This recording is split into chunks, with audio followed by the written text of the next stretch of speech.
Welcome to whofooadventures. Today is part 3 of the Sedona Vegfest 2019 video series. This video features Fiona Oakes. What an amazing woman. Wow, Does she ever rest? She is so energetic. She is such an inspiration. She is. A runner? Let's go run. It makes me want to run. Yeah, we might as well run because she just runs. All right. My name is Keegan Kuhn. I'm a documentary filmmaker. I'm the co-director of the documentary films Cowspiracy, What the Hell, and most recently a documentary called Running for Good about Fiona Oakes. Probably about 6 years ago, my co-director Kip Anderson and I were doing a crowdfunding campaign for our film Cowspiracy. And we got this email from this woman Fiona who said, "Hey, heard about the film, it looks amazing. Please let me know what I can do to support it and promote it in any way." And so I looked up who this person was, and here she was, a 3-time world record marathon runner, fastest woman in the world to run a marathon on every continent and the North Pole. She takes care of, at the time, it was about 400 animals at her sanctuary every single day, it was single-handedly. After making Cowspiracy and then making What the Health, there was a lot of talk about, there's another aspect to veganism or to a plant-based lifestyle, which is the compassion aspect, but then also this argument that people say, well, I can't be vegan because I'm a weightlifter or I do CrossFit or whatever it was, whatever excuse people gave. And I had thought about Fiona that whole time. She's gone on to do all these incredible things. Clearly a vegan diet doesn't hold you back, and so there's a place and a need for a film about her. So it's my huge honor to introduce Fiona Oakes all the way from the UK. I have been vegan since I was 6 years old. I would say that through my life, nothing I've done has ever been planned or formulated. I wasn't sitting there at sort of by the age of 8 thinking, I really need to have some world records by the time I'm 30, or anything like that. It was nothing, it's just grown organically. My dad was a miner. My mum was a nurse. No plant-based encouragement at all in my household. So why did I want to go vegetarian at 3 years old? It wasn't a decision, it was just a reaction, a natural reaction. If somebody comes to you, goes like that, you move away. And to me, the abuse of animals is almost like somebody coming to me and doing like that, and I want to move away from it. That was simple enough. I knew what meat was, I knew at 3 years old that was the flesh of an animal. We don't want to harm those that we love.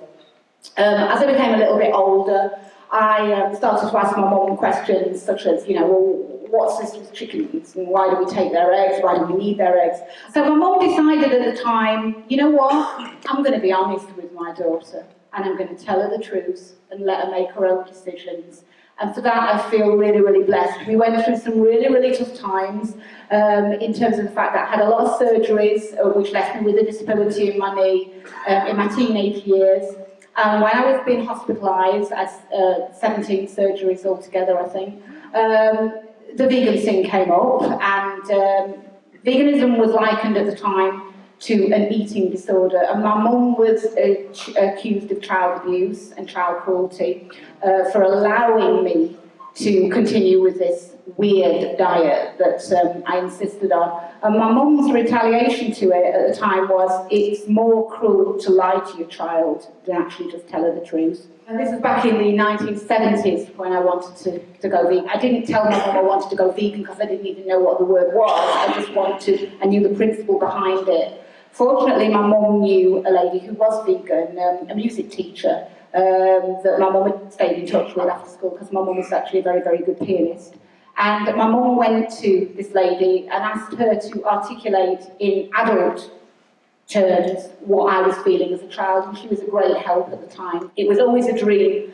I never thought it would become a reality to own and run an animal sanctuary. Again, it happened by accident. It's something that, it was a tragic accident actually. When I met my partner, we were rescuing animals and keeping like horses at farms and various livery stables. And we were both working to pay for it. I worked in London, he worked in London. I used to cycle to work, and on the way there I used to call in and check the horses, and on the way back, likewise. And one evening I remember going and calling the horses in the field, and 7 of them came to me and 1 didn't, Oscar, a rehabilitated racehorse.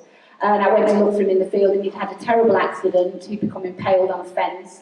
He nearly lost his life. He was at the vet for 13 weeks. And in that period of time, that was actually the push that we needed, that monumental event that made us think we can't go on like this. We cannot entrust the lives of our precious family to those who do not feel the same way about them. And the reason Oscar had the accident at the livery yard is the farmer who owned it had allowed people to go into Oscar's field and shoot rabbits, which had startled him, and he'd run into a fence.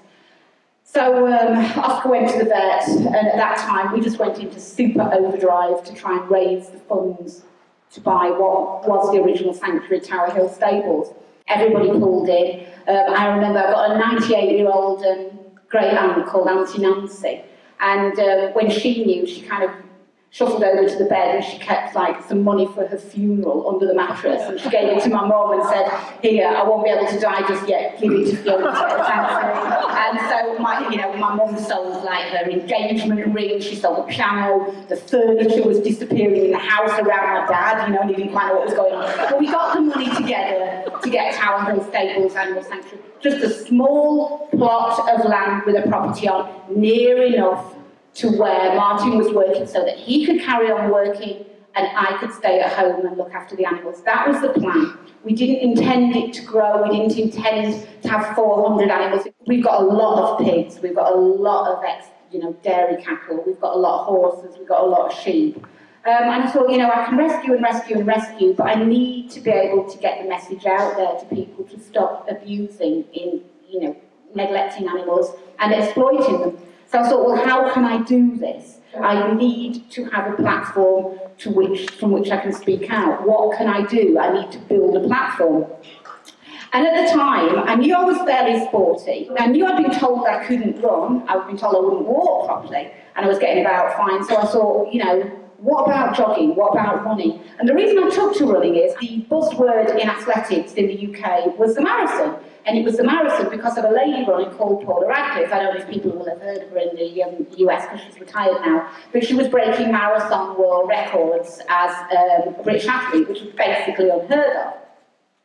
So I figured, well, she's kind of built part of the platform. If I can just go and complete a marathon, that's got to prove that a vegan plant-based athlete and a long-term plant-based athlete can basically do anything. The first thing I figured that I kind of needed was a coach. The problem is we figure we're going to be wasting our time with you because you're going to revert back to this weird, kooky diet that's just going to be detrimental to your sporting, achievements. So we're not willing to help you unless you change. And I said, well, that's the reason I'm even going to get out there is to promote veganism. It's not up for negotiation. So I had to learn how to do it myself. The better I can run, the better I can promote what I believe in, which is the non-exploitation of animals. And I train very, very hard. I'm always full on 100% in what I do because I figure if I'm not, I may as well not bother going out there. I run about 100, 120 miles a week, every week. I used to select 2 big marathons a year, like Berlin or London or the real major races, because that's where I could get the major publicity. It would mean financially I wouldn't be away. Financially it wouldn't cost me anything because I was good enough to get invited to these elite starts, and literally I wouldn't be away from home for very long. 1 weekend a year in Europe, that's all it took. And it's only in later years that with hindsight and wisdom I've realised that I backed away from it for the reason I was doing it, for the plant-based living. And I could give a whole week's talk on the negativity of the press towards veganism and my diet as I've been achieving these results. In the UK, to be on big starts, you've got to be in an affiliated running club, affiliated to the UK Athletics. And I was running for the closest one that met the reason I was out there, which was a club called the Vegetarian Cycling and Athletics Club. Basically, an opportunity to run through the streets of London with a billboard with whatever you want written on your jersey. Look, Fiona, this is an amazing opportunity. Let's affiliate a dedicated vegan running club. And this is back in 2004. Peter and I started the Vegan Running Club, which is now the largest running club in the UK by membership. It's got 17,000 members. Now, when we started it, I was pretty much the only vegan in the village in terms of, I was the only member of the club. So there's 50,000 runners there. It's no good being at the back. You need to be at the front to get the vegan runner out there, as predominantly as you can. But now, the club take over races. I mean, we've got the park runs, we do park runs over there, and there'll be 100 vegan runners turn out and just mob take over races. People are interested, if you're beating them, they come over and say, well, how are you doing that? Hey, you're vegan, it's written on your vest. tell us more about it. After a while, I then took to like winning marathons, because I thought, well, okay, I've come top 20 in the London Marathon, and nobody's very interested. I'm top British athlete, and nobody's really interested in the whole point that I'm actually running, which is the vegan thing. So then I took to winning marathons, which I did for a few years. So one of these, my acquaintance, sounds a bit formal, my acquaintance, suggested, look, you've won loads of marathons, you've run an Olympic qualifying in a marathon, why don't you go and do the toughest foot race on the planet? And my little ears picked up and said, oh, what's that then? And this is this desert race, Marathon des Sables in the Sahara Desert. For people who are not aware what it is, it's basically 156 miles of just sheer hell across the desert, carrying your backpack with you. It's the race that's featured in the film. It doesn't seem to get any easier every year I do it. It's getting like, you know, it's a really, really difficult race. You're self-sufficient, and they really like that handle, the toughest foot race in the planet, and they really make you pay for that medal in terms of it is tough. What I actually eat is, we are very lucky to have produce donated for the pigs, like from supermarkets. So the process is that the food comes in, and I unwrap it all, and any bits that are good, my mum takes into the kitchen and cooks up the meals, and I eat basically vegan pig food, is what I eat. I'm always a bit embarrassed to tell people that, because I think they're expecting heavy smoothies and various shakes, and it's not like that at all in my house. And I know nothing about running, other than like you've got to put one foot in front of the other, and the quicker you do it, the quicker you get there. So I get to all these races, and people are talking about, you know, UTMB points and training programs. I just don't, I'm Miss Amateur. But I think that's kind of good, and I've got to be honest about it, because it just proves that if I can do it, anybody can do it, because honestly, I mean, I'm not...